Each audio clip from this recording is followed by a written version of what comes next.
प्रभु यीशु मसीह के मधुर और मीठे नाम में आज दिनांक 30 जुलाई दिन शनिवार को हम आप सब अपम के श्रोताओं का हार्दिक स्वागत करते हैं।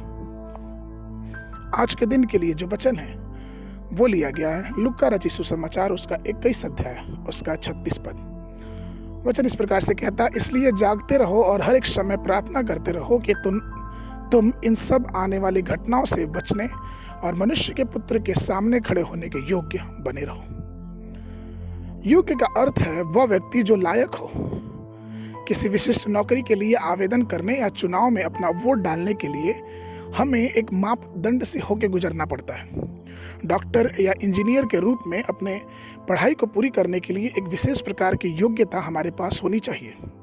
सांसारिक व्यवसायों को करने के लिए अगर इस तरह के मापदंड की जरूरत होती है तो जरा हम और आप इस बात की कल्पना करें कि परमेश्वर के सामने आने के लिए कितने विशेष प्रकार के माप और दंड की हमें और आज आपको जरूरत पड़ेगी। आज हम उसमें से कुछ पहलुओं को ध्यान देंगे। सबसे पहले प्रेरित पौलुस कहते हैं इफिसियों की पत्री उसका 4 उसका पहला और दूसरा पद कि मैं जो प्रभु में बंधुआ हूँ तुमसे विनती करता हूँ कि जिस बुलाहट से तुम बुलाए गए हो उसके योग्य चाल चलो, अर्थात सारी दीनता और नम्रता सहित और धीरज धर के प्रेम से एक दूसरे की सह लो। यहोवा ने अपना आपको उसकी संतान बनाया और इसलिए हम उसके वारिस हैं। हम उसके मित्र भी हैं, हम उसके भाई भी हैं, हम उसके बेटे भी हैं, हम उसकी बेटियां भी हैं और बाइबल के अनुसार हम उसके दुल्हन भी हैं। अर्थात परमेश्वर के साथ हमारा एक अलग सा संबंध है। और यही नहीं, परमेश्वर हमें हमारे सृष्टि से पहले जानता। और कई बार तो यहाँ लिखा है कि परमेश्वर इससे पहले कि सृष्टि की उत्पत्ति हो परमेश्वर हमारे विषय में जानता है। अर्थात जिस बुलाहट से हमें बुलाए गए हैं, जिस योग्यता से परमेश्वर ने हमें बुलाया है, उस योग्यता में हमें और आपको बरकरार रहना है। क्योंकि अगर हम उस योग्यता में बरकरार नहीं रहेंगे तब हम उस योग्यता को खो सकते हैं। दूसरी चीज कि हमें और आपको परमेश्वर के या अर्थात यीशु मसीह के सुसमाचार के योग्य बनना है। फिलिपियों की पत्री उसका पहला अध्याय उसका 27 पद कहता है, केवल इतना करो कि तुम्हारा चाल चलन मसीह के सुसमाचार के योग्य हो कि चाहे मैं आकर तुम्हें देखूं चाहे ना भी आऊं, तुम्हारे विषय में जब मैं यह सुनूं तो तुम एक ही आत्मा में स्थिर हो और एक चित्त होकर सुसमाचार के विश्वास के लिए परिश्रम करते हो।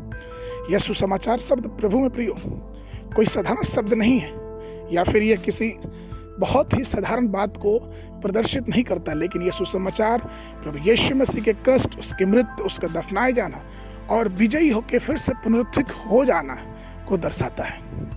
हमें यह सुसमाचार इतनी आसानी से नहीं मिला है, लेकिन प्रभु यीशु मसीह का सुसमाचार हमें कई हाथों के द्वारा, कई पीढ़ियों के द्वारा दुख उठाने के बाद हमें मिला है। और हमें यह बताया जाता है कि परमेश्वर हमें प्रेम करता है और वो चाहता है कि हम इस सुसमाचार के योग्य अपने आप को बनाएं। तीसरा और मुख्य बात जो पाई जाती है दूसरा थिस्सलुनीयों की पत्री उसका पहला अध्याय उसका 5 पद वचन कहता है, यह परमेश्वर के सच्चे न्याय का स्पष्ट प्रमाण है कि तुम परमेश्वर के राज्य के योग्य ठहरो जिसके लिए तुम दुख भी उठाते हो। अर्थात हमें और आपको दुख उठा के परमेश्वर के राज्य के योग्य बनना है। तो प्रभु में प्रिय लोगों, राजाओं के राजा के स्वर्गीय महल में हमारे लिए शानदार घर तैयार किया जा रहा है। मृत्यु के बाद अनंत जीवन के भागी होने के लिए हमें उस जगह पे परमेश्वर अर्थात यीशु मसीह लेके जाने वाला है। तो आइए हम उस जगह पे जाने से पहले अपने आप को इस योग्य बनाएं कि परमेश्वर हमें संभाले और परमेश्वर हमारी रक्षा करे।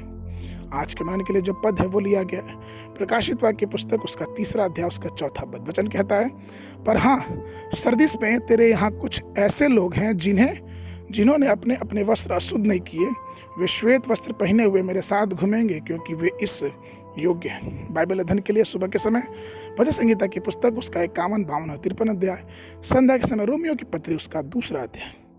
परमेश्वर आप सबको आशीष देवे।